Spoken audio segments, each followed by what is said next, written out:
सभा में उपस्थित सभी मित्रगणों के लिए बहुत बहुत हार्दिक अभिनंदन, स्वागत।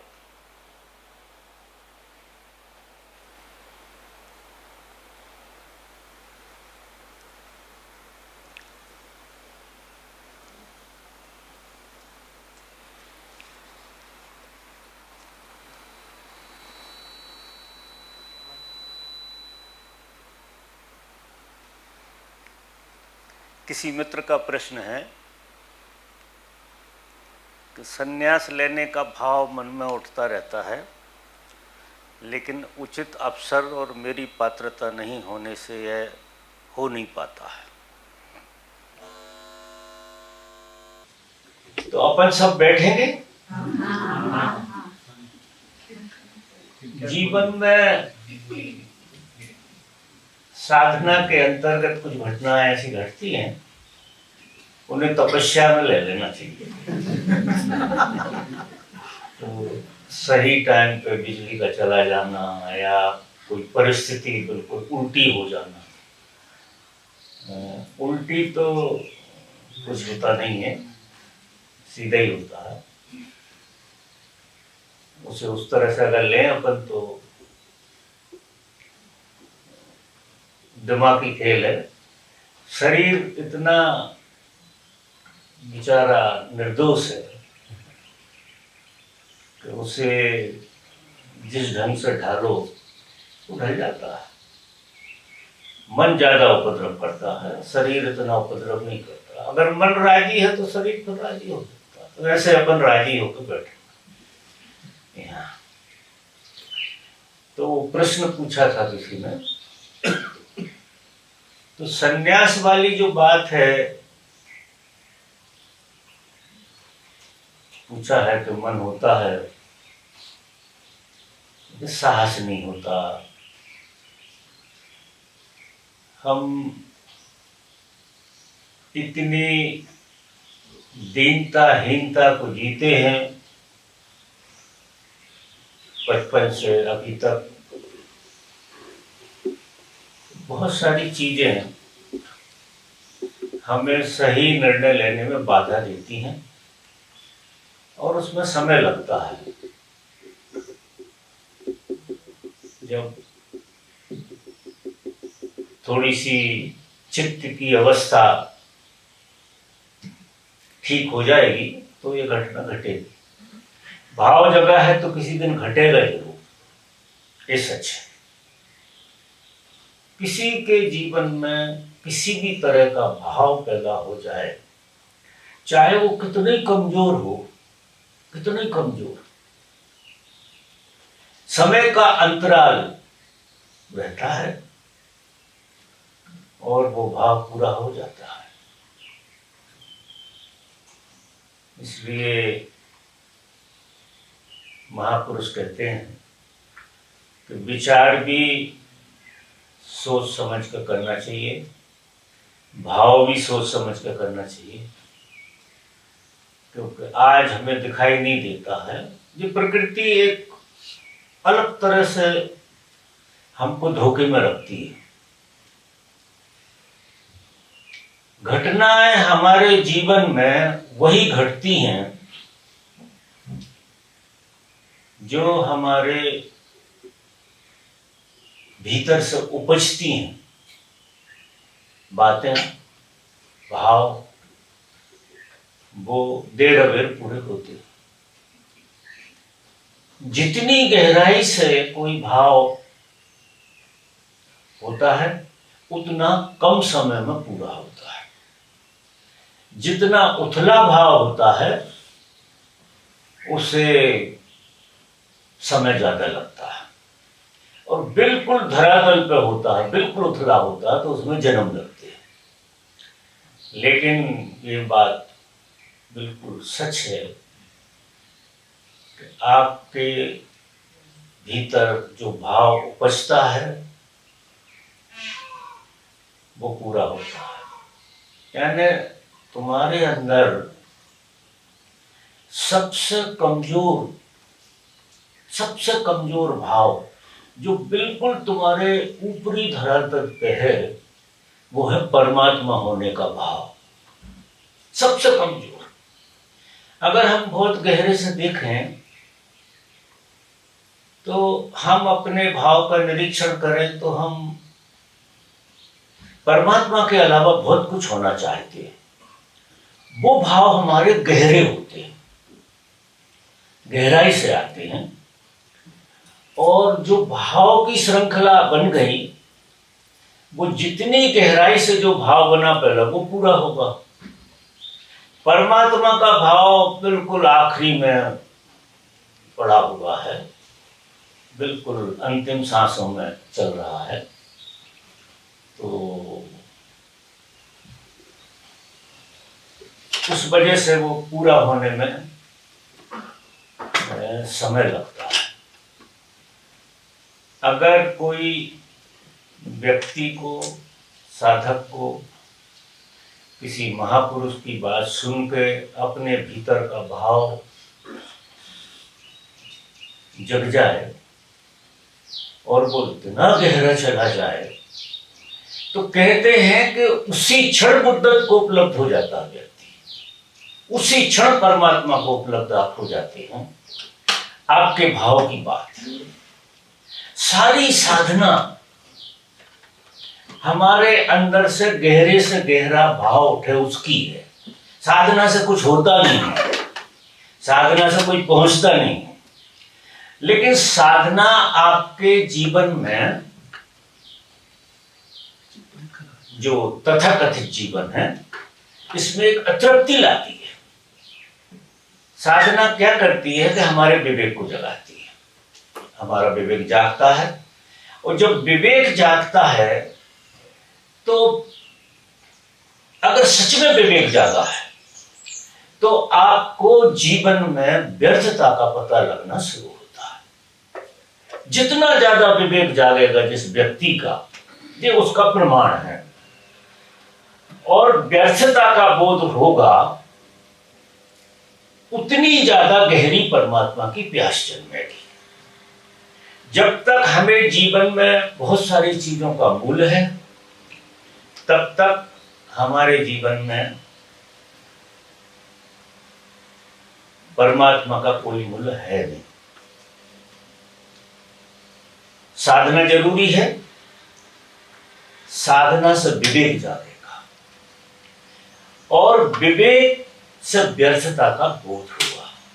व्यर्थता का जितना ज्यादा बोध होगा, उतनी गहराई से आपकी प्यास जगेगी। क्योंकि अगर कोई चीज व्यर्थ है तो फिर अर्थपूर्ण क्या है, प्रश्न वहां खड़ा हो जाएगा।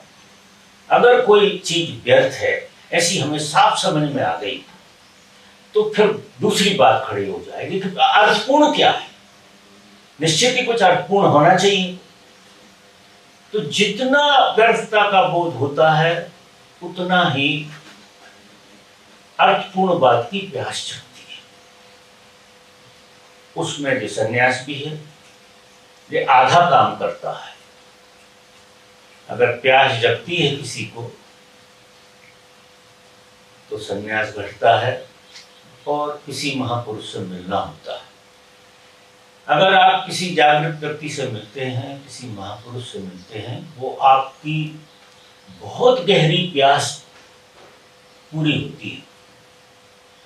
और जब ऐसी घटना घटती है तो आधा काम आपका हो जाता है। यानी आप एक मध्यम अवस्था में आके खड़े हो जाते हैं। फिर साधना तो चलेगी और व्यर्थताओं का बोध होगा। और जब कोई आदमी किसी जागृत व्यक्ति के सानिध्य को जीता है, उसके अंदर व्यर्थता का बोध ज्यादा होता है। एक उसकी साधना है और एक किसी का सानिध्य है, डबल काम होते हैं। और डबल काम जब तक ना हो, बात बनती नहीं। दूसरी बात पूछी है कि गोयनका का या इसका कौन क्या नाम दिया है दूसरा, बुद्ध की विपश्यना सत्यनारायण गोयनका की और उस देखो ये जो विधियां हैं, किसी की भी विधि हो,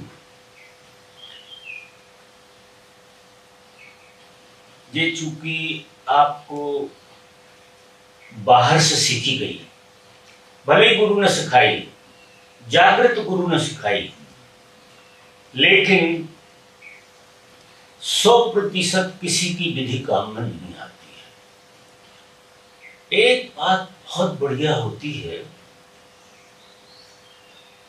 हम कोई बहुमूल्य चीज को ढूंढने निकले तो किसी ने हमें दिशा दिखा दी कि इस दिशा में अगर आप चलोगे तो आपको बहुमूल्य चीज की प्राप्ति होगी। आप ढूंढने निकले, आपको पता नहीं है चीज कौन सी है, और ढूंढने आप निकल गए। तो जब आप ढूंढने निकलोगे तो आपको भीतर से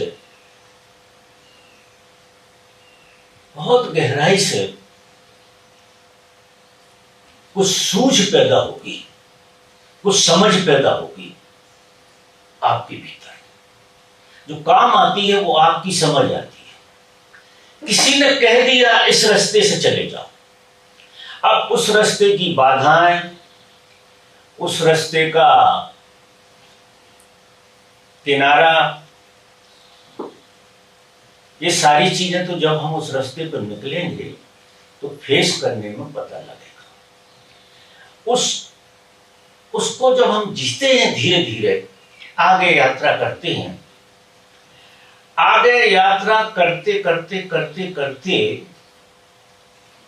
आपको अपनी विधि हाथ लगती है, खुद की। कभी आज तक कोई किसी की विधि से नहीं पहुंचा है, ना कोई किसी के मंत्र से, ना यंत्र से, ना यंत्र से आज तक कोई आदमी नहीं पहुंचा। इसका कारण है, जब तक आपके भीतर आपकी ही विधि ना जाग जाए, आपको ही चाबी ना मिल जाए उस ताले की। बाहर से जो चाबियां दी जाती हैं वो सारी चाबियां झूठी होती हैं, सिर्फ टटोलने के लिए होती हैं कि भरोसा है कि चाबी मिल गई अब आपको तो हमारा काम हो जाएगा। अगर चाबी ना मिले, कोई चाबी ना दे तो तुम आगे बढ़ोगी नहीं। तो वो चाबी इसलिए दी जाती है कि तुम आगे बढ़ गए, तुम खोज रहे हो, तुम टटोल रहे हो, तुम चाबी को इधर लगा रहे हो, उधर लगा रहे हो। असली में वो चाबी सिर्फ आपके जीवन में एक खोज को प्रगाढ़ करती है। धीरे धीरे धीरे धीरे करते करते, खोजते खोजते खोजते खोजते आपको आपकी ही चाबी हाथ में लगती है, आपकी चाबी आपको मिल जाती है। और जिस दिन किसी को खुद की चाबी मिलती है उस दिन ताला खुल जाता है। तो ये जो गोयनका जी की विपश्यना है, ओशो जी की है, और वो दूसरे नाम की है, बुद्ध की है, ये हमको एक दिशा दिखाती है। अगर इनकी बात पर रुक गए, यहीं रुक गए कि उनने ऐसा कहा है बस वही सत्य है, वो सत्य बिल्कुल नहीं है, सारा खेल बदलेगा सारा। हम पकड़ के क्यों बैठते हैं? किसी ने कोई विधि दे दी, किसी ने कोई मंत्र दे दिया, हम पकड़ के इसलिए बैठते हैं तो पहली बात तो हमें अपने को भरोसा नहीं है। दूसरी बात क्या होती है कि हम बिना सहारे के जी नहीं सकते, तो हमें कोई सहारा चाहिए। और ये धर्म का जो खेल है, इसमें सारे सहारे झूठे हो जाते हैं। जब सारे सहारे झूठे ना हो जाएं आपके, तो आपको अपने विवेक को जगाने में आसानी नहीं होगी। आपका विवेक जब जगता है, जब चारों तरफ से कहीं रोशनी ना हो, किसी तरह का सहारा आपको नहीं मिल रहा है और आप बिल्कुल घनघोर जंगल में खड़े हुए हैं, ऐसी अवस्था में हमारे भीतर से, क्योंकि देखो इस जगत में अगर ज्ञान को देखा जाए तो बाहर से कभी किसी को ज्ञान उपलब्ध हो ही नहीं सकता है। ज्ञान आता भीतर से, लेकिन भीतर से जो ज्ञान आता है उसके लिए हम मौका नहीं देते और हम शास्त्रों के ज्ञान में, बुद्ध पुरुषों के ज्ञान में और पता नहीं किस किस के ज्ञान में अटक जाते हैं और हमारी अच्छी भली यात्रा गोल गोल घूमने लगती है। साधना में क्या होता है कि जब किसी के बताए हुए से तुम जाते हो और उसका सहारा छोड़ने के लिए तैयार नहीं हो, तो फिर साधना आपको गोल गोल घुमाएगी। आप घूमोगे, गोल गोल घूमोगे, पहुंचोगे कहीं नहीं। जहाँ खड़े हो वहीं खड़े रहोगे। जो चीजें चाहे तुम 20 साल हो गए हो, चाहे 50 साल हो गए हो, तुम सब गोल गोल घूमोगे। ऐसा कुछ खेल रहेगा। साहस चाहिए, पकड़ने का साहस भी चाहिए और छोड़ने का साहस भी चाहिए। पकड़ने का साहस तो हम कर लेते हैं, लेकिन छोड़ने का साहस हमसे नहीं होता है। फिर हम खोजते रहते हैं कि शायद बुद्धि की विपश्यना सही होगी। उसमें जब गोल गोल घूमोगे तो लगेगा कि नहीं, वो गोयनका जी कह रहे हैं, उनकी विपश्यना ठीक होगी। फिर उसके साथ चलोगे, तुम्हारी आदत ये है कि सहारा छोड़ नहीं सकती, छलांग लगाते नहीं। फिर तुम्हें ओशो पसंद आएंगे, तो ओशो की विपश्यना ज्यादा सही है। लेकिन क्या होगा कि तुम गोल गोल घूमोगे। बहुत लोग गोल गोल घूमते रहते हैं और कहीं नहीं पहुंचते। बड़ा साहस चाहिए, अदम्य साहस चाहिए इस यात्रा में। आप सदगुरु ने जो बताया, ईमानदारी से करो पहले तो, क्योंकि आप उनकी विधि से मुक्त जब हो सकते हो जब ईमानदारी से उनकी विधि करी। कुनकुने लोग, ये कुनकुने लोग हैं जो पकड़े ही रहते हैं, जो छोड़ नहीं पाते, वे कुनकुने लोग हैं। उनने पूरा दाव लगाया ही नहीं, उस विज्ञान को समझा नहीं कि वो विज्ञान एक जगह पे हमें छोड़ देता है। अगर सही विधि किसी सही बुद्ध पुरुष की आपने की है तो वो विधि आपको छोड़ देगी, आपको मुक्त कर देगी, उसका काम पूरा हो गया। और जब वो विधि मुक्त करेगी तो आप असहाय हो जाएंगे, बहुत असहाय हो जाएंगे। और ये जब ईमानदारी से हम करते हैं तो सब साफ पता लगता है। कुनकुने ढंग से करने वाले लोग जो है ना, वही गोल गोल घूमने वाले लोग हैं। और वो फिर कहेंगे कि अब यार यहाँ बात नहीं बन रही है, तो फिर दूसरे खेमे में चलते हैं, तीसरे खेमे में चलते हैं, चौथे में चलते हैं। फिर बुद्ध आएंगे, महावीर आएंगे, ज्ञान आएगा, भक्ति आएगी, सब ऐसा चलता है। मेरा निवेदन क्या है, जहां से भी तुमने यात्रा, जिस महापुरुष के साथ यात्रा की, करो आप इतनी समग्रता से करो, इतनी समग्रता से, जिसे कहते हैं कि बुद्ध ने बहुत गुरु बनाए, वो बहुत जगह गए, तो इतनी समग्रता से उस गुरु की बात मानते थे वो, और इतनी गहराई से वो पूरा प्रोसीजर करते थे कि गुरु हाथ जोड़ लेता था कि अब मेरे पास सिखाने कुछ नहीं, तू मुझे छोड़ और तू आगे बढ़। ऐसे बीसों जगह गए बुद्ध, और उनने इतनी तन्मयता से, इतनी गहनता से वो प्रयोग किए जो भी गुरुओं ने बताए, कि गुरुओं ने हाथ जोड़ लिए कि हम आपका सहयोग अब नहीं कर सकते, आप आगे बढ़िए।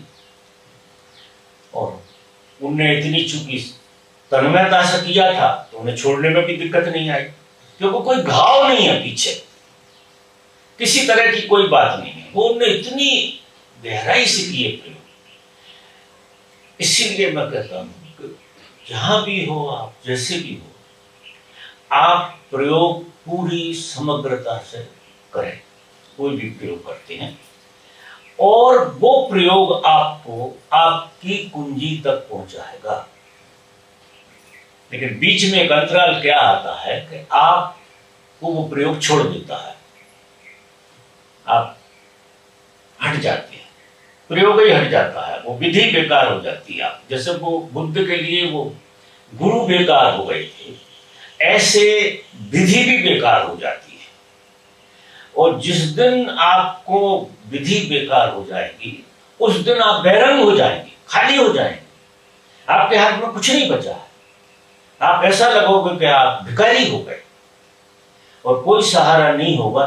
तब गहनतम पीड़ा का जन्म होता है, बड़ी गहनतम पीड़ा का जन्म होता है, और वहां से व्यक्ति को प्रार्थनाओं का जन्म होता है, सही प्रार्थनाओं का जन्म होता है, और वो धीरे धीरे करते करते उनको हाथ में कुंजी लग जाती है। इसीलिए क्या होता है कि जब कोई व्यक्ति रियलाइज होता है तो वो गहरे में अपनी ही विधि से गया है, सारी विधियों का सहारा लिया उसने और सब विधियों को व्यर्थ कर दिया, फिर अपनी विधि से गया। तो जब भी कोई आदमी रियलाइज होता है तो उसे ऐसा लगता है कि धरती पे पहली बार ये घटना घटी है। ये इतना अद्भुत खेल है, इतना अद्भुत खेल है कि ऐसा लगता है कि धरती पे पहली बार ये घटना घटी है।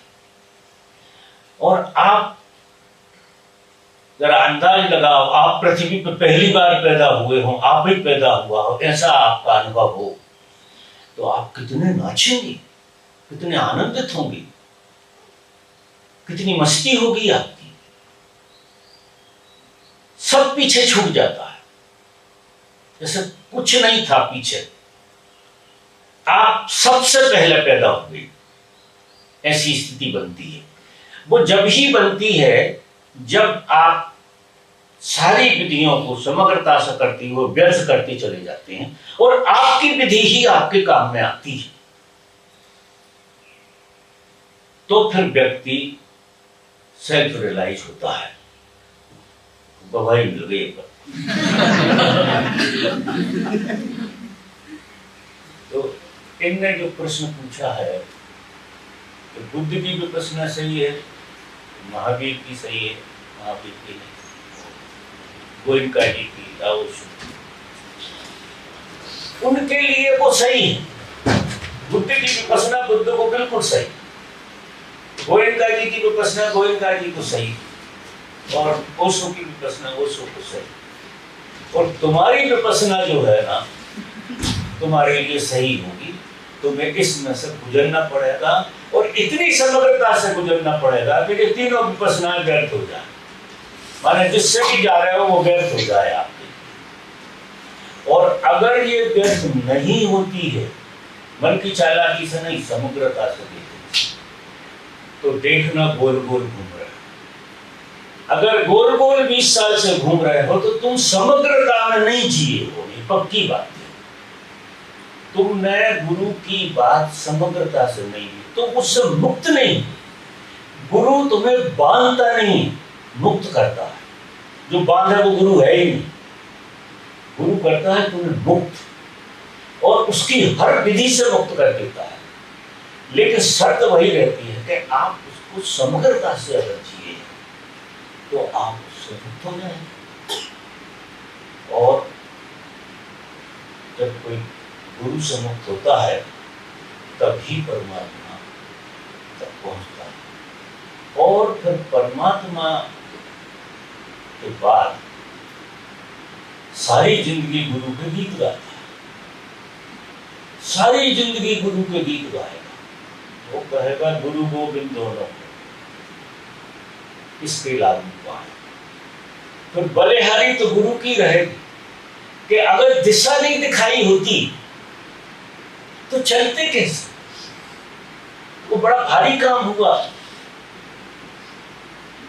किसी गुरु पर भरोसा आ जाना बड़ी बात है, बड़ी बात। जागे हुए आदमी पर भरोसा आ जाना और उसकी विधि के हिसाब से समग्रता से चलना। अगर आप ऐसे चले तो गुरु बड़ा करुणावान होता है, वो आपको खुद से भी मुक्त कर देता है। फिर आपके अंदर आपका अंतःकरण जागता है, आपके भीतर से बोध पैदा हो जाता है। सारी जिंदगी आप गुरु के गीत गाते रहेंगे लेकिन मुक्त हो, और मुक्त होकर गीत गाने का मजा ही हो रहा है।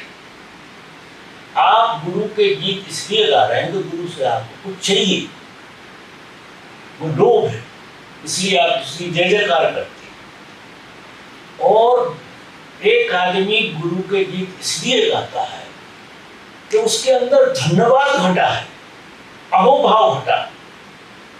जब अहोभाव घटेगा तो किसी का तो नाम लेगा, किसी का तो नाम लेगा। तो जिंदगी भर वो गुरु के गीत गाएगा, सारी जिंदगी उसकी दुहाई देगा और उससे मुक्त है। मजा देखो, जो मुक्त है वो ही गीत गा सकता है। सही, जो मुक्त है वही उसके गीत गाएगा, क्योंकि उसे लोभ नहीं है। जब लोभ नहीं है वहां भय भी नहीं है, मोह भी नहीं। कोई दूसरा आदमी गाली देता है उसे फर्क नहीं पड़ता, कोई दूसरा आदमी कुछ भी कहे गुरु के बारे में कुछ कहे उसे कोई फर्क नहीं पड़ता, क्योंकि वो मोह से नहीं जुड़ा हुआ है, लोभ से नहीं जुड़ा हुआ है। वो तो कोई अद्वितीय प्रेम से जुड़ा हुआ है, आदर्श प्रेम से जुड़ा हुआ है। तो ये जो प्रश्न कहा उन्होंने, ये मन भटकने वाली बातें हैं। एक जगह श्रद्धा नहीं चल पा रही तो इस तरह से तेज चलता है सैन का प्रश्न।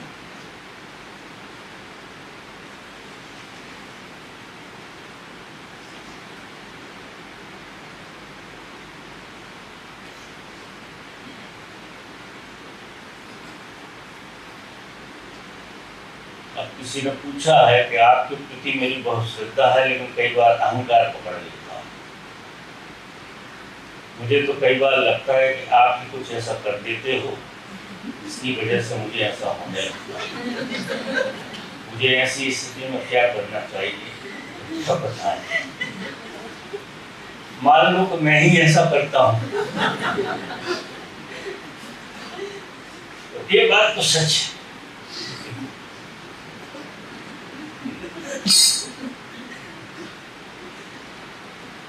आप मेरे प्रेम में भी रहेंगे और मुझसे फंस ना जाओ, मतलब तुम्हें मुझसे मोह पैदा ना हो जाए। और खासकर स्त्रियों को मोह हो ही जाता है, उनकी यात्रा को क्या हो जाती है कि मोह पे ही रुक रह जाती है। तो गुरु का जो विज्ञान है उसमें विज्ञान रहता है कि थोड़े थोड़े संदेह डालता रहता है या संदेह आ जाते हैं।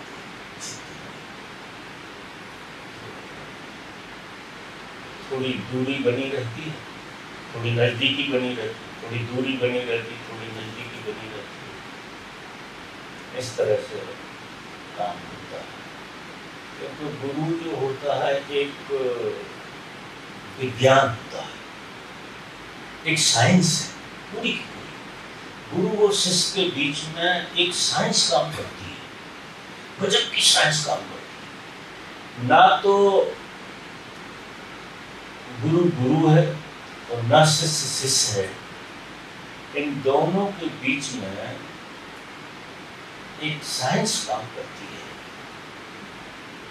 जो कानों कान आपको खबर नहीं होती, और आपके जीवन में जहाँ जैसी जरूरत होती है वैसा खेल आपके साथ होता है। देखो, हम किसी के साधारण प्रेम में होते हैं तो दो प्रेमी जो है ना मूल्यवान नहीं होते।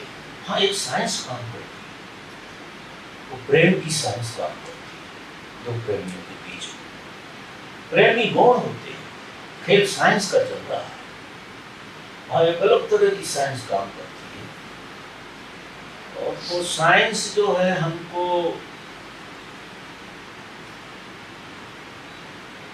चूंकि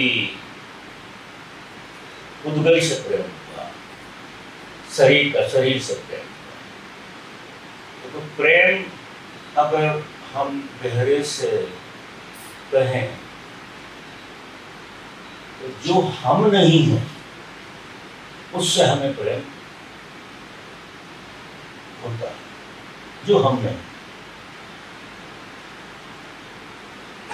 हम नहीं हैं उससे हमें प्रेम होगा, तो धीरे धीरे धीरे धीरे धीरे धीरे धीरे धीरे हम मिटने लगे,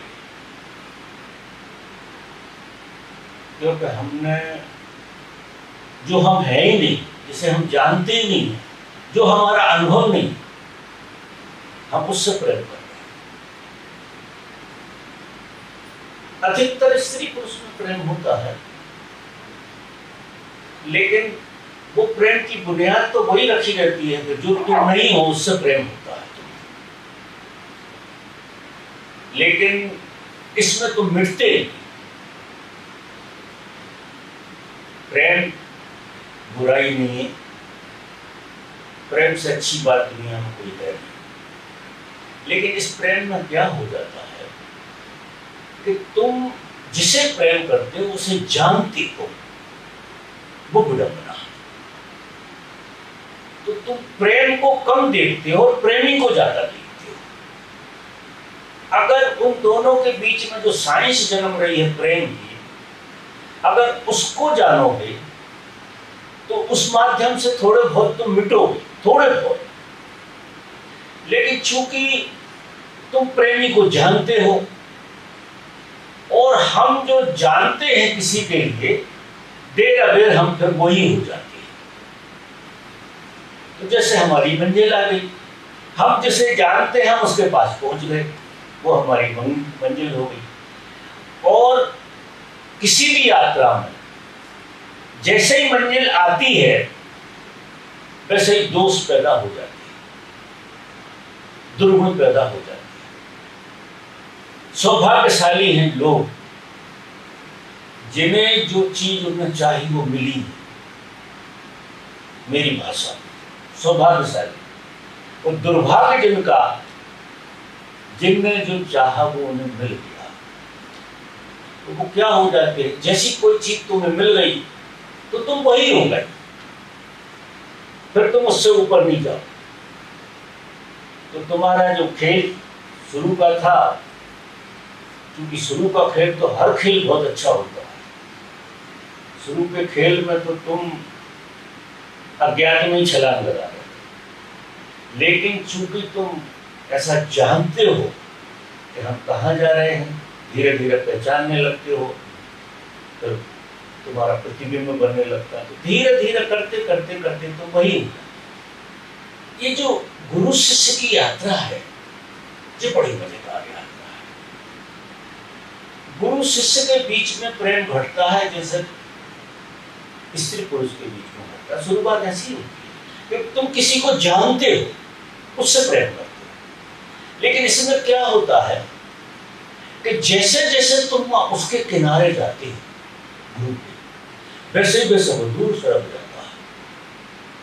जितने तुम किनारे जाते हो उतना वो दूर, यानी तुम्हारी और गुरु की दूरी हमेशा बनी रहे। तो ये प्रेम लंबा चलता है, क्योंकि तुम जो है उसे पा नहीं पाते, लेकिन वो आगे आगे चलते चलते तुमसे यात्रा कराता है। फिर जो है क्या होता है कि गुरु का एक खेल होता है, तो वो अदृश्य हो जाता है और अदृश्य होकर तुम्हें वो परमात्मा की यात्रा से जोड़ देता है। और तुम्हारे लिए परमात्मा जाना होगा बिल्कुल नहीं, गुरु तुम्हारे लिए जाना हुआ था। तो गुरु की यात्रा तक तुम चलते हो, परमात्मा तुम्हारा जाना नहीं था। तो जहां से तुम्हारी संभावना परमात्मा की यात्रा पकड़ ली, क्योंकि तुमने प्रेम का और मिटने का ऐसा स्वाद जान लिया है कि तुम किसी के साथ होकर मिटने के लिए राजी हो गए, तो तुम कोई ना हो तो भी मिटने के लिए राजी रहोगे। अब तुम्हें मिटने का मजा आ गया, अब तुम्हें मिटने की केमिस्ट्री हाथ लग गई, और धीरे धीरे करते करते करते करते परमात्मा की यात्रा में सिर्फ तुम मिटते हो। देखो वहां मिलता कुछ नहीं, जो मिल जाए तो मिट्टी। किसी को अगर परमात्मा मिल जाए तो दो कौड़ी की बात हो।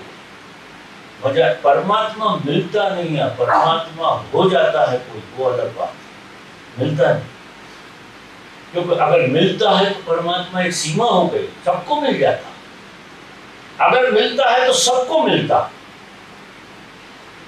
और नहीं मिलता है तो वो किसी को नहीं मिलेगा। लेकिन तुम इस यात्रा में अगर बढ़ते ही गए बढ़ते ही गए बढ़ते ही गए तो तुम मिट जाओगे। ये जो साधारण प्रेम हमारी दुनिया में है, बाप का बेटे के साथ, इसका उसके साथ, ये पहली कड़ी है। इसलिए मेरा सबसे एक निवेदन है, संसार में जीने, तुम संसार में जियो, कोई बुराई नहीं, पाठशाला बड़ी अच्छी है, लेकिन तुम प्रेम नगर बना दो इसे संसार। वो कबीर जैसे कहते हैं, प्रेम नगर में रहन हमारी। कबीर कहते हैं हम तो प्रेम नगर में रहते हैं। और प्रेम नगर में अगर कोई रहता है तो उसे किसी चीज की जरूरत नहीं है।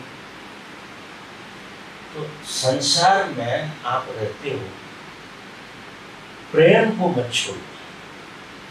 भाई से प्रेम करो, पत्नी से प्रेम करो, माँ बाप से प्रेम के अलावा यहाँ अगर परमात्मा मिलेगा तो मिलेगा, तो उनको ही मिलता है जो संसार में बहुत प्रेम से जीना की कला सीख लेते हैं संसार से। क्योंकि ये संसार की तुम्हें कब छोड़ेगा। अब लोग कहते हैं कि स्त्री छोड़ती नहीं है, बच्चे छोड़ते नहीं हैं। अरे तुमने इतनी गहराई से उन्हें प्रेम ही नहीं किया कि तुम्हें छोड़ दें। प्रेम की एक खूबी है, गजब की खूबी, बड़ी गजब की खूबी। अगर तुम्हारा प्रेम सच्चा है तो वो तुम्हें मुक्त करेगा, तुम्हारा प्रेमी तुम्हें मुक्त कर देगा, और मुक्त हो जाओ तो ही तुमने प्रेम किया। अगर तुम मुक्त नहीं हुए तो मोह है, बंधन। और देखो मुक्त होने के बाद दूर रहो तो पास रहो तो मजा बहुत है, और गजब का मजा है, क्योंकि तुम किसी चीज से मुक्त हो गए। और मुक्त हो गए, जैसे मैंने अभी कहा कि ऐसा व्यक्ति गुरु से मुक्त हो जाता है। गजब प्रेम। मुक्त होने के बाद जो प्रेम घटता है गुरु से, वो अद्भुत प्रेम घटता है। इसकी कला अगर संसार में आ जाए, हमारे भगवान श्री ओशो की देशना उस परमात्मा की देशना, उसने इतना कुछ नया किया है जीवन के लिए। उनकी देशना इतनी अद्भुत है कि जे धरती स्वर्ग हो जाए और ओशो की देशना सच में समझ में आ जाए। देखो उनका पूरा दृष्टिकोण ये है कि ये प्रेम नगर हो जाए सारा संसार, तो तुम हर चीज से प्रेम, हर चीज से मुक्त करे। ऐसी कोई चीज नहीं है जिस चीज से तुम मुक्त ना हो जाओ। प्रेम एक रसायन है, गजब की रसायन, जो बांधती नहीं है, मुक्त करती है। अब हम उस प्रेम की बात को समझ ही नहीं पाते। हमें ऐसा लगता है जितने हम ज्यादा बंध जाएं उतना प्रेम। हम प्रेम की पूरी परिभाषा ही भूल गए। हम बंधन को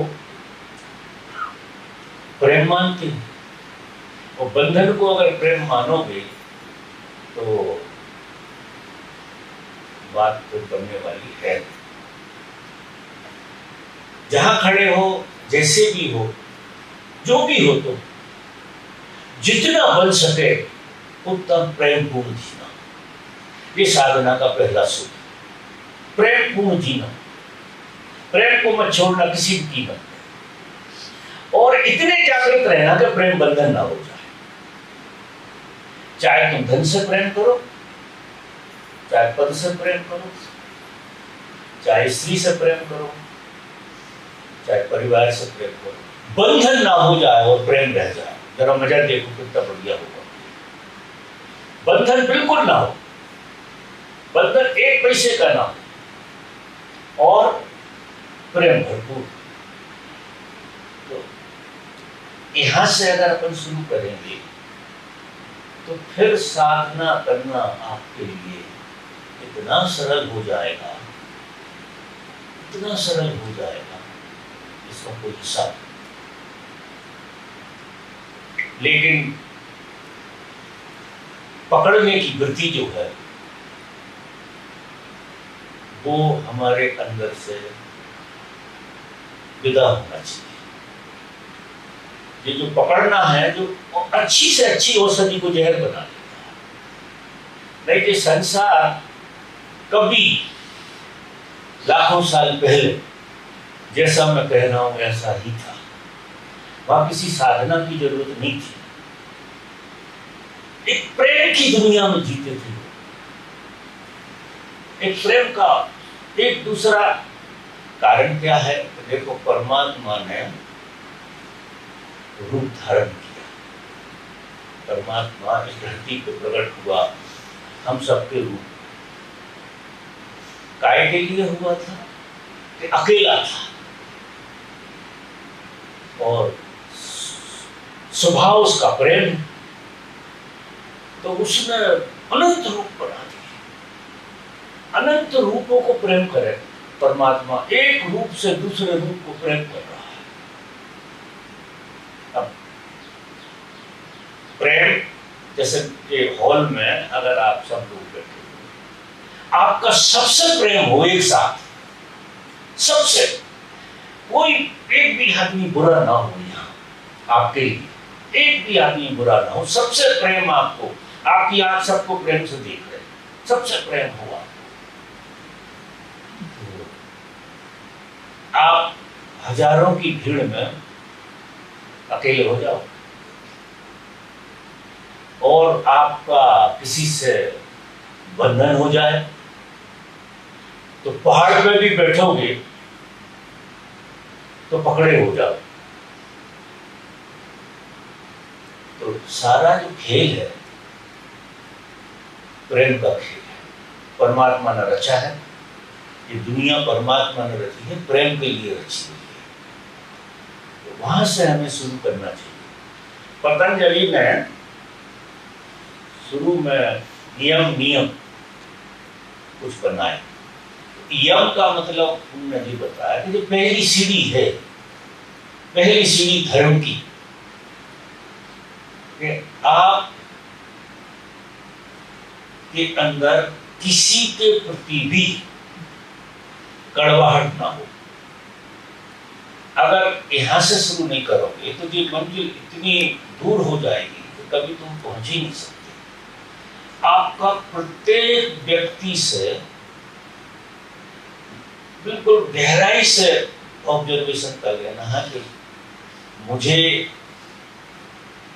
किसी से किसी भी तरह की कड़वाहट तो नहीं, उसके प्रति मुझे जाग के देखना। ये यम, पतंजलि ने जो पहला नियम बताया यम, अगर यम सद गया तो फिर आगे की यात्रा बहुत बिजकती हो जाती है। हमारी यात्रा सबसे ज्यादा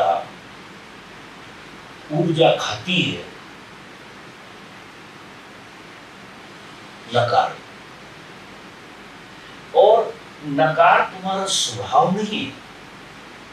देखो जो विजाती चीजें हैं ये तुमने सीखी। देखो तुम ऐसे परिवेश में खड़े हुए, ऐसे परिवेश में पैदा हुए कि तुमने नकार को बहुत देखा। प्रेम तो तुमने थोड़ा बहुत माँ बाप से, वो भी थोड़े बहुत दिन, फिर माँ बाप की भी डांटें खाई है, वो भी याद बनी रहती है। तो हमने बाहर से बहुत कुछ इकट्ठा किया, इसीलिए उसने एक दुनिया बनाई थी। ये आश्रम भी उसी का एक उदाहरण है। यहाँ से शुरू तो कर सकते हैं। यहाँ आप लोग आए, सेलिब्रेशन तो बहाना है।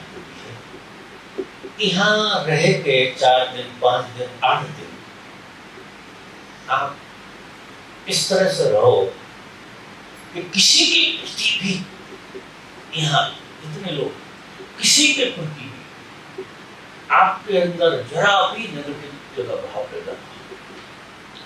ध्यान करो, साधना करो और प्रेम पूर्ण रहो। मूलवान साधना से ज्यादा यहाँ रहना प्रेम पूर्ण रहना है। संसार में थोड़ा मुश्किल हुआ तो ये पाठशाला में पहले हमें सीखना पड़ता है। तो ये आश्रम बनाए गए थे, गुरुकुल बनाए गए थे, इसलिए बनाए गए थे कि वहां हम प्रेम का पाठ सीख लें। तो प्रेम क्या चीज होती है। अब यहाँ देखो कोई अपने पराये का उपद्रव तो है नहीं, घरों में तो तुम्हारी दुनिया बनती है।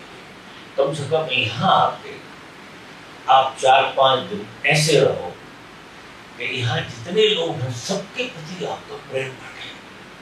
आप प्रेम पूर्ण ढंग से देखो, प्रेम पूर्ण ढंग से व्यवहार करो, उठो बैठो बोलो।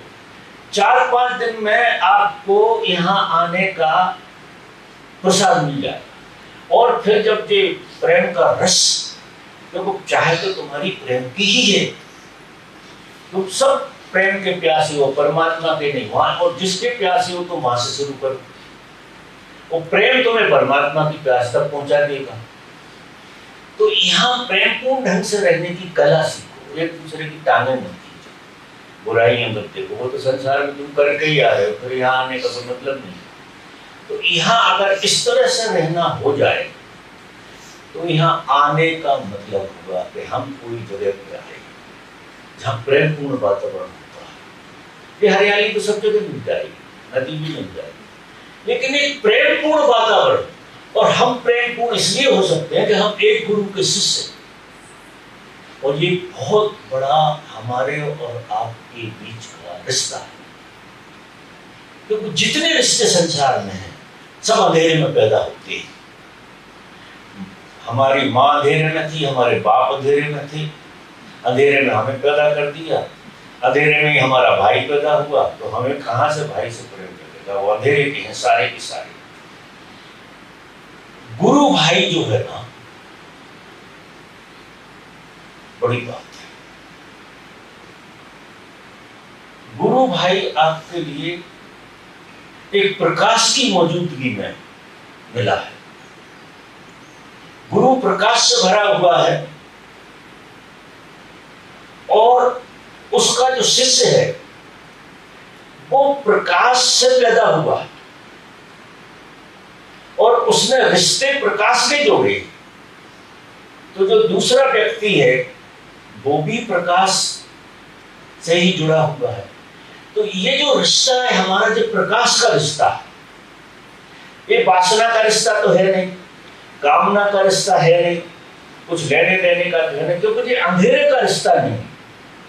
इस रिश्ते में प्रेम होना चाहिए।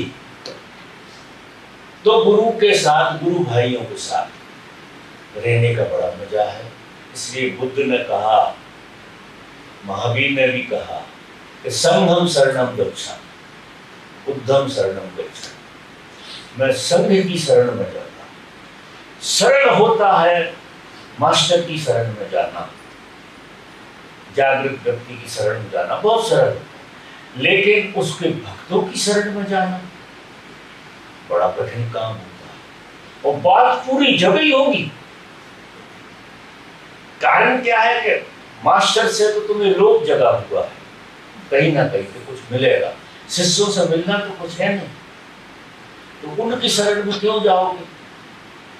और अगर उनकी शरण में जाने का भी भाव पैदा नहीं हुआ है तो तुम गुरु की शरण में भी नहीं गए, क्योंकि वो गुरु ही है दूसरे रूप में। जो किसी का शिष्य हो जाता है उसमें उसका अंश समा जाता है, उसका अंश उसी में हो जाता है। ये गुरु शिष्य का शिष्य ऐसे नहीं बनता। अद्भुत घटना है, अद्भुत। जैसा हमने भगवान की कृपा से गुरु शिष्य के अनुभव को जिया है कि वो वही हो जाती है, उनका ही रूप होता है शिष्य। तो उतना ही आदर शिष्यों के साथ अगर बढ़ जाए तो फिर संघम शरणम गच्छामि, फिर धर्म की शरण में जाओ। तो ये जो प्रयोग होते हैं गुरुकुलों में या ऐसे आश्रम बनते हैं, इनका बड़ा मूल्य है और ये सदियों से चले आ रहे हैं। यहाँ लोग सच में जीवन जीने की कला सीखते हैं। और भी प्रश्न है?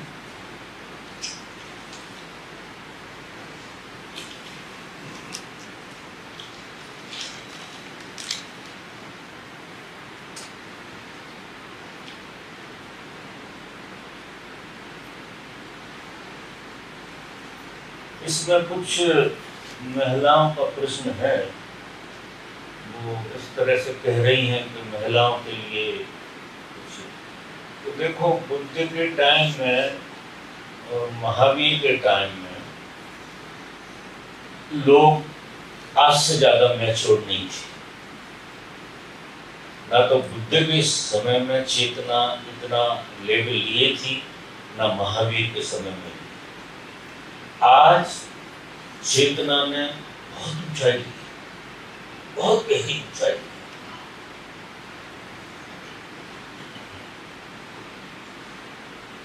मैं प्रश्न पढ़ दूं फिर आपको थोड़ा समझ में आएगा।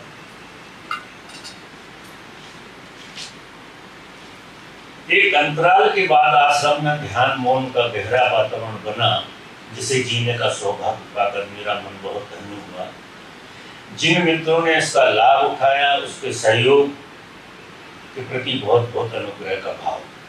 हमारे कल्याण के लिए आपके अथक प्रयासों के बावजूद हम सब जो आपके बहुत प्रेम में हैं, वह भी आपके निर्देशों की अवहेलना करती रहती हैं, मतलब स्त्रियां। इसे देखकर मुझे शर्मिंदगी महसूस हो रही थी।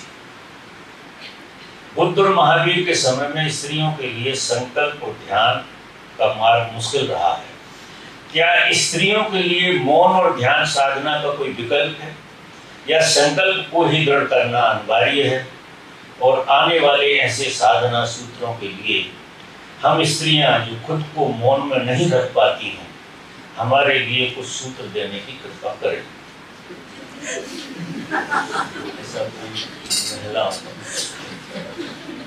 तो देखो, मैं कहूँ कि बुद्ध और महावीर के समय इतनी मैच्योरिटी नहीं थी, तो उन्होंने कुछ खेल खेले थे। महावीर कहते थे कि स्त्री तो जिस जगह बैठ जाए उस जगह पुरुष को अगर 3 घंटे बाद भी अगर बैठ गया तो वो स्त्री लग जाएगी उससे। तो ऐसा महावीर कहते थे, ऐसा मैंने पढ़ा। और बुद्ध भी कुछ डरे हुए से। एक कारण है इसके, उसका विज्ञान। देखो, जैसा हमारा अनुभव है ओशो के प्रति, और ओशो की कृपा से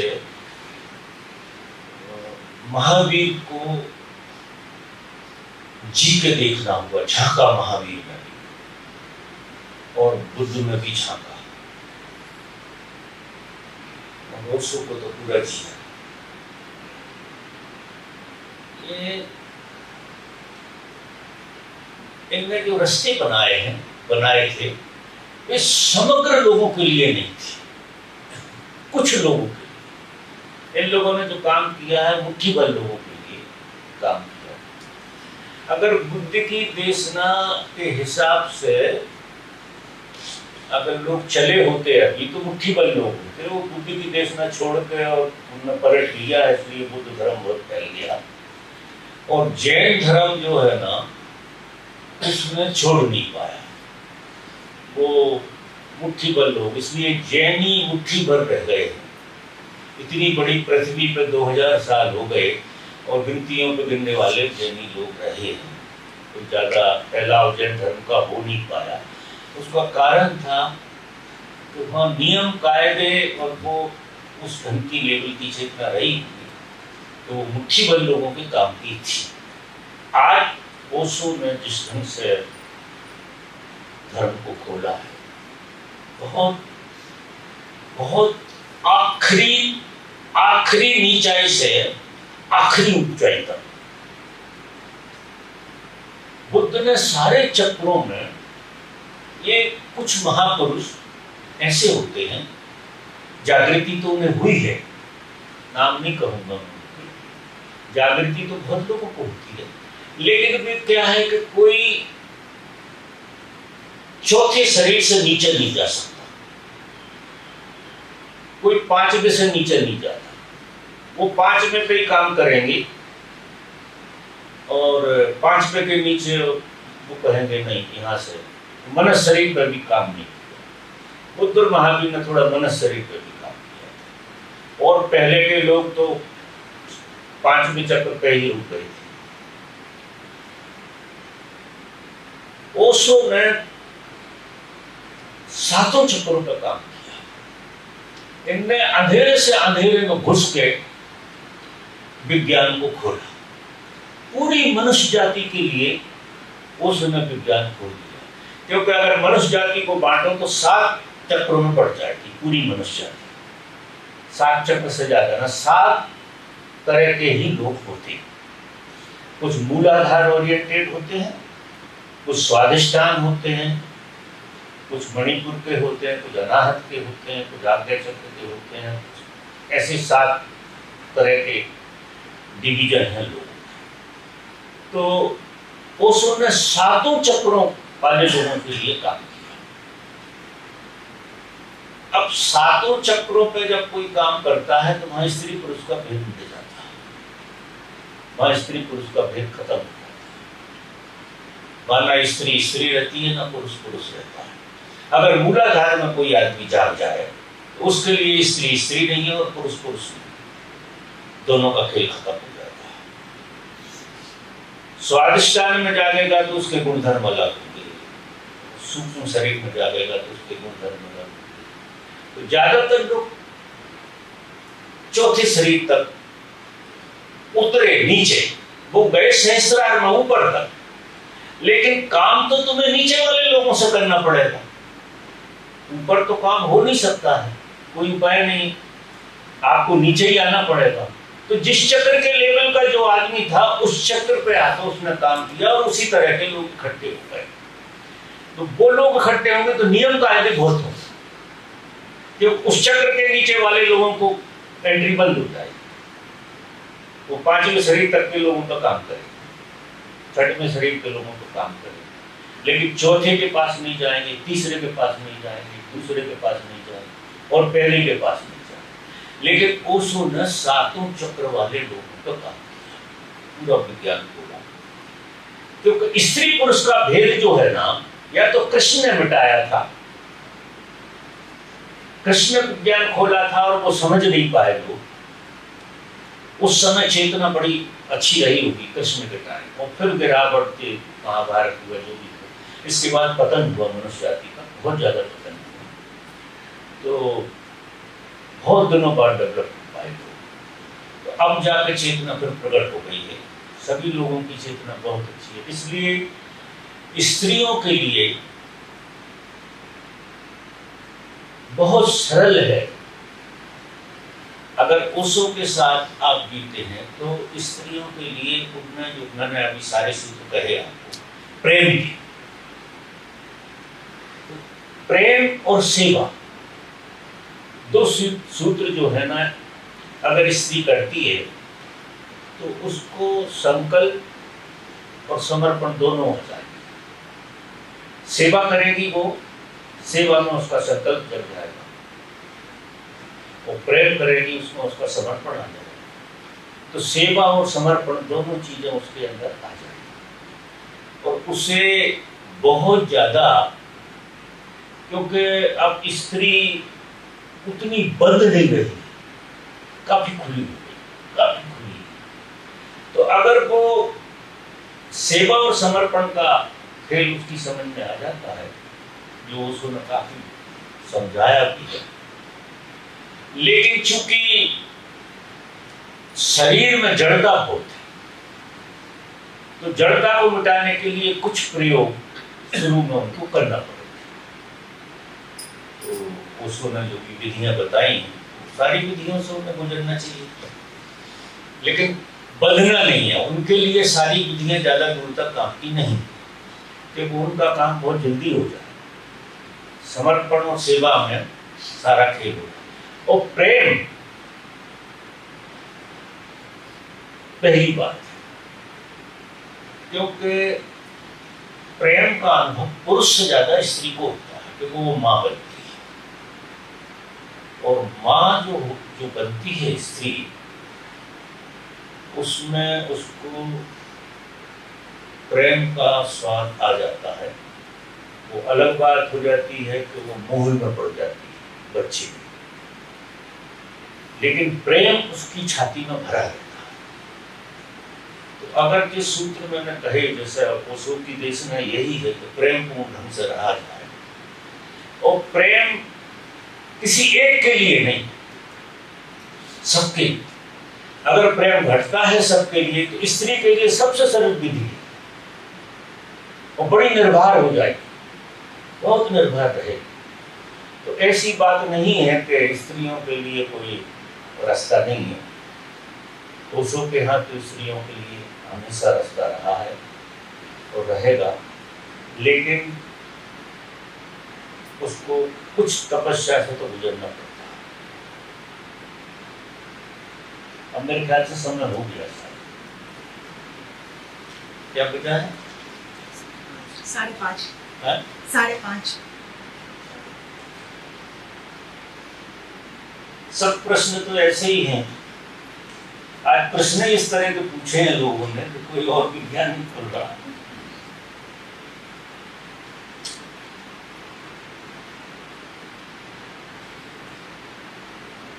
एक कोई महिला ने लिखा है,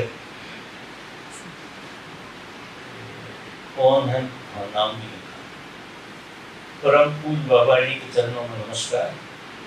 प्यारे बाबा, आपकी मोहक छवि मुझे आपके समक्ष आकर लेकर आई गई। बड़ी बड़ी अच्छी बात हो गई। स्वप्न में तो आपने एक बार कभी दर्शन दे दिए थे, जब मैं पहली बार आपका प्रवचन यूट्यूब पे सुना था। बस आपकी दृष्टि मुझ पर भी पड़े और जीवन के सावागमन से सदा के लिए मुक्त हो सकूं, ऐसा आशीर्वाद प्रदान करें। मेरा क्रोध एवं ईगो कभी कभी मुझ पर हावी हो जाता है, कृपया करके मार्गदर्शन करें। ऐसा देखो, अहंकार और क्रोध, और साथ में जोड़ लो भय, तीन चीजें। ये डायरेक्ट नहीं है, ये उत्पत्ति है, सीधी उत्पत्ति नहीं है। अहंकार जो है ना, उसका कोई अस्तित्व नहीं है, भय का भी कोई अस्तित्व नहीं। क्रोध का भी कोई अस्तित्व नहीं, निजी अस्तित्व। ना तो क्रोध अस्तित्ववान है, ना भय अस्तित्ववान है, और ना अहंकार अस्तित्ववान। अस्तित्ववान है प्रेम इस जगत में। और जो चीजें अस्तित्ववान नहीं होती हैं वो हमें ज्यादा अस्तित्ववान लगती, तो हमें भरोसा ही खो जाता है और उन पर भरोसा हो जाता है।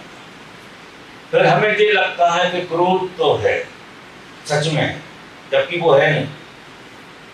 अहंकार है, ऐसा सबको लगता है, इतना रिपीट होता है और एक दूसरे को अहंकार की याद दिलाते हैं, जबकि अहंकार जैसी कोई चीज है नहीं। अहंकार अगर ढूंढने जाओगे, आप कभी बहुत गहराई से ढूंढोगे अपने में, तो सिर्फ भाषा में है, अहंकार आपको मिलेगा। और कभी मिले तो मुझे बता देना। ये है, वो होता नहीं। ये और भय, वजह देखो कि जो चीज अस्तित्व में नहीं है वे हमें अस्तित्ववान लगती है, और जो चीज अस्तित्व में है वो हमें ऐसी लगती है जैसे ना के बराबर। तो इस जगत में अगर कोई चीज अस्तित्ववान है तो वो प्रेम है।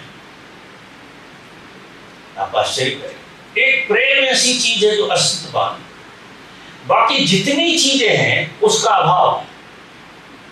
क्रोध है तो प्रेम का अभाव है, काम है तो प्रेम का अभाव है, अहंकार है तो प्रेम का अभाव है, हर चीज प्रेम का अभाव है। और अस्तित्ववान चीज अकेली प्रेम। अब ये बात बहुत ऑब्जर्वेशन करके देखी जाए कि मेरी सच में चाहे किस चीज की। अब देखो, प्रेम एक ऐसी चीज है जिस चीज से जुड़ जाती है उसे अस्तित्ववान बना देती है। वो इतनी अस्तित्ववान कि जिस चीज से जुड़ जाए उसे अस्तित्ववान बढ़ा देती है। अगर वो धन से जुड़ जाए तो धन को अस्तित्ववान बना देती। किसी को धन से प्रेम हो जाए, होता है लोगों को धन से प्रेम, धन से प्रेम हो गया तो प्रेम नीचे रह गया, और प्रेम चूंकि अस्तित्व बना देता है तो वो चीज, सामने वाली चीज ज्यादा अस्तित्ववान हो गई। उससे क्या हो गया कि हम एक कदम नीचे चले गए। तो हम फिर क्या करने लगे कि धन की देखरेख करने लगे। अब धन के हम नौकर हो गए क्योंकि वो हमसे ज्यादा अस्तित्ववान। तुम्हारा अस्तित्व क्या है? प्रेम। तुम प्रेम के अलावा कुछ नहीं, और बाकी तुम्हारी जितनी परिभाषा है बिल्कुल बेकार। तुम प्रेम ही हो, मात्र प्रेम के अलावा तुम कुछ भी नहीं हो। और तुम जिस चीज पे प्रेम डालते हो वो चीज अस्तित्ववान हो जाती है। जैसे तुम्हारा बेटा है, तुम उसमें प्रेम डालते हो, अस्तित्ववान हो जाता है। अगर प्रेम नहीं डालो तो वो चीज कोई अस्तित्ववान नहीं लगती आपके लिए। आप कोई चीज बाजार से खरीद के लाते हैं, आप उसमें पैसा डालते हैं, और पैसे के लिए आप पैसे को प्रेम करते हैं, जब वही होगा आपके पास, फिर वो चीज आपको अस्तित्ववान लगने लगती है और बिल्कुल बेकार हो जाता है, दूसरी चीज बेकार हो जाती है। तो हमें हर चीज को गहराई से अगर देखेंगे तो हम ही अस्तित्ववान बनाते हैं। अगर तुम नहीं हो तो कोई चीज तुम्हें अस्तित्ववान लग सकती है क्या? ऐसा समझो जैसे नायग्रा फॉल जो है उसमें आवाज आती है, उसे तो पता नहीं, उसे किसने बताया कि नायग्रा फॉल में बढ़िया आवाज होती है? आपने। अगर आदमी नहीं गया होता तो कौन खबर करता? अगर आदमी नहीं गया होता तो ये संसार की जितनी भी चीजें हैं इन सबको अस्तित्ववान हमने बनाया, हम बनाते हैं, और हम अपने को उन चीजों से तोड़ने लगते हैं। हम ही बनाते हैं हमारी दुनिया और हम ही तोल के उनसे छोटे हो जाते हैं। वो चीजें सब जिनको हमने अस्तित्ववान बनाया वे सब फेल लेती हैं। एक लड़की से आपकी शादी हो गई, उसे आपने अस्तित्ववान बना दिया, आपके लिए वो इतनी अस्तित्ववान हो गई कि उसके लिए मरने मिटने तैयार हो गए। तो मरने मिटने तैयार जो आदमी हो जाए तो उसी को होगा, उससे ज्यादा मूल्यवान है वो। धन कोई ले जाए तो पीछे पड़ जाओगे तुम उसके, मरने मारने की आ जाएगी, क्योंकि धन जो है तुमसे ज्यादा अस्तित्ववान हो गया। तो ये एक संसार में प्रेम की बीमारी हो गई, प्रेम बीमार हो गया हमारा यहाँ संसार में। तो हमने प्रेम की कीमत नहीं रखी। और आप सबसे ज्यादा मूल्यवान अगर कोई चीज आपके पास है तो वो प्रेम है, क्योंकि आपको गहरे में प्यास तो प्रेम की ही रहती है। पर इतना है कि प्रेम तुम किसी चीज से चाहते हो, तुम प्रेम को खुद को अनुभव नहीं करते। तुम ही प्रेम हो, तुम्हें परमात्मा को भी नहीं ढूंढना पड़ेगा अगर तुम ये अनुभव करो कि तुम ही प्रेम हो और तुम ही हर चीज को अस्तित्ववान बनाते हो। ये पेड़ को तो पता ही नहीं है कि ये पेड़ है, इसको भी अस्तित्ववान कौन बनाता है? एक फूल है बड़ा सुंदर है, उसको सुंदरता कौन देता है? फूल को पता है, उससे पूछो कभी कि तू भैया सुंदर है, तो फूल कहेगा कि हंसेगा, क्योंकि मूल्य तो तुम देते हो ना हर चीज के लिए। तो ये सोचो कि जब तुम छोटी छोटी चीजों को मूल्य देकर उन्हें अस्तित्ववान बनाते हो, और जब तुम्हें अगर मूल्य दोगे, कि तुम्हारा प्रेम तुम में ही गढ़ जाए, तुम्हारे भीतर इतना प्रेम का समागम हो जाए, मतलब प्रेम की पहचान हो जाए।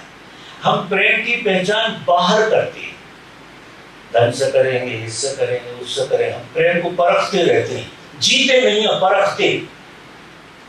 कोई लड़की प्रेम में पड़ जाए तो हमने परख लिया प्रेम को, कोई लड़का पड़ जाए तो परख लिया प्रेम, लेकिन हम प्रेम को जीते नहीं है, परखते। जिससे जितने रिश्ते होते हैं, जितने खेल होते हैं, हम प्रेम को परखते रहते हैं। माँ बेटे को परखती है, बेटा माँ को परखता है, बाप बेटे को, सब परखते हैं प्रेम के लिए, जीते नहीं। और स्वभाव है जीना। तो अगर तुम्हें सीधा प्रेम जीना आ जाए तो ये बीमारियां सारी खत्म हो जाएंगी ना। फिर जैसा पूछा है कि अहंकार है, क्रोध है, लोभ है, ये कोई चीजें तुम्हारा अस्तित्व है ही नहीं प्रेम के अलावा। अकेला प्रेम है तुम्हारा अस्तित्व, बाकी कोई चीज अस्तित्व नहीं है। जो आप बिल्कुल गांठ बांध लो। और तुम्हें भूख भी प्रेम की, तुम हाथ फैला के प्रेम के लिए कहो, और क्या है, बस इतना है तुम दूसरे से मांग रहे हो। ये बीमारी है, ये विकृति है। दूसरे से प्रेम मांगना यानी हमारा पेट भरा है और हम दूसरे के पेट में से कुछ खाना चाहते हैं, तो कहीं कुछ मिलेगा, और मिलेगा तो उल्टी होगी, और क्या होगा।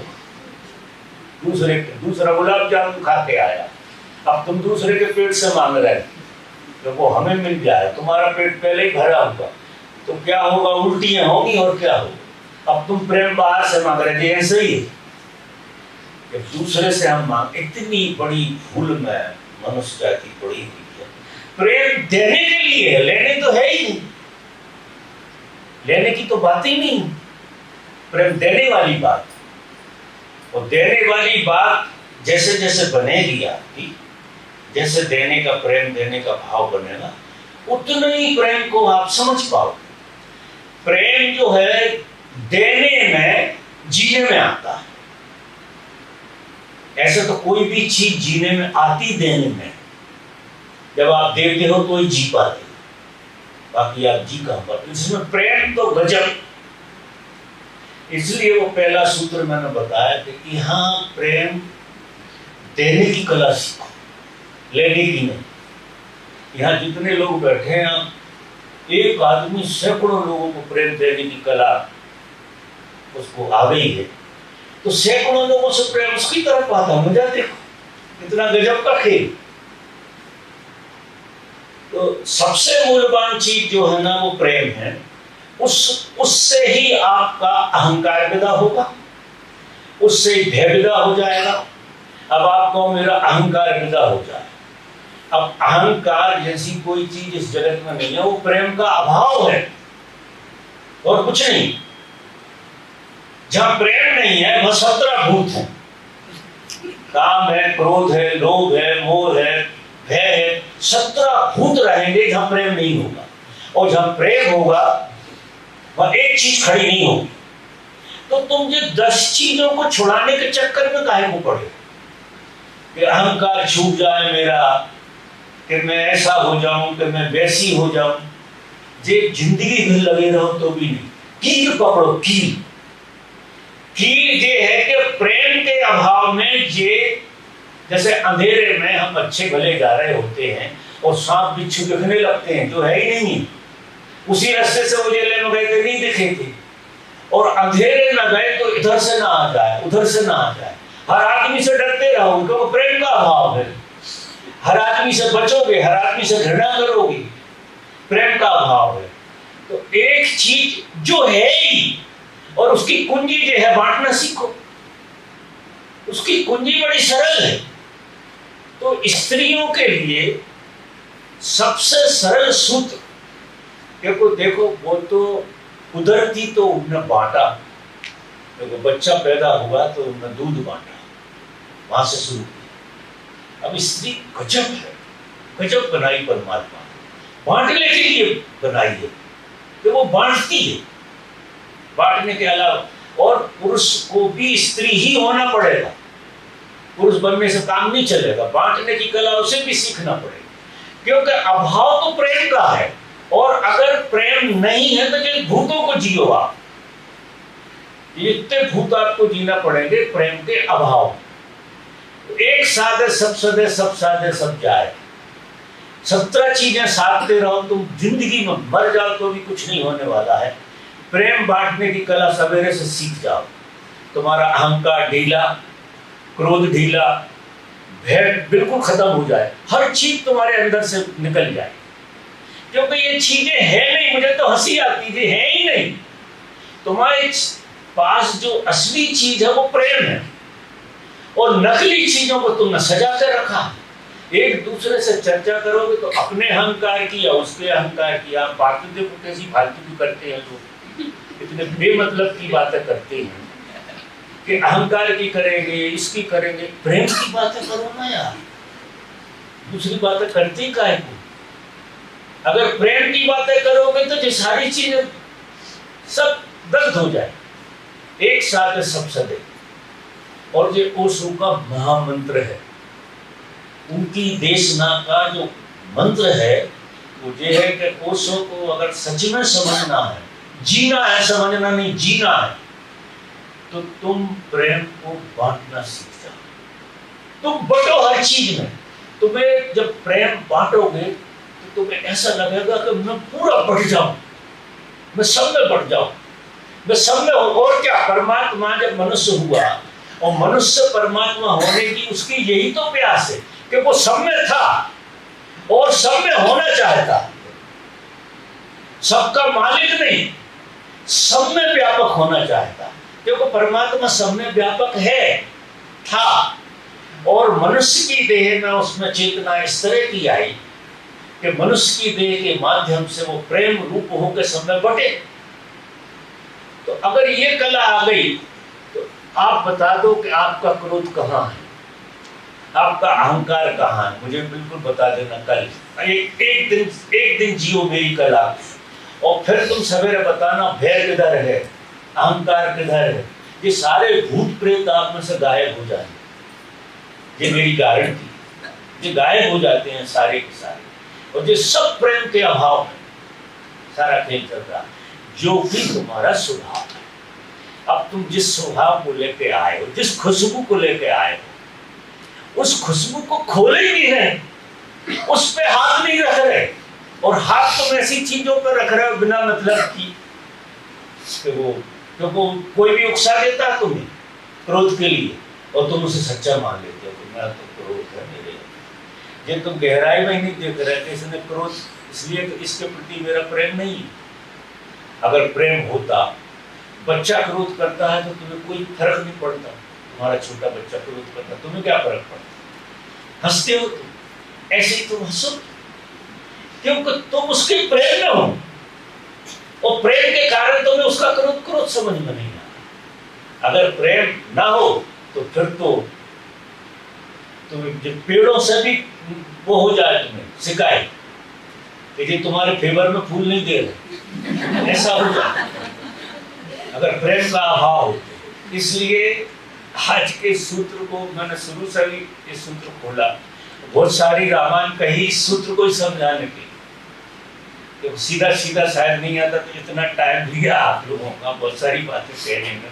और मेन सूत्र ये है कि प्रेम बांटो, प्रेम को जियो, उठते बैठते खाते चीजों से प्रेम करो, मोह नहीं, प्रेम।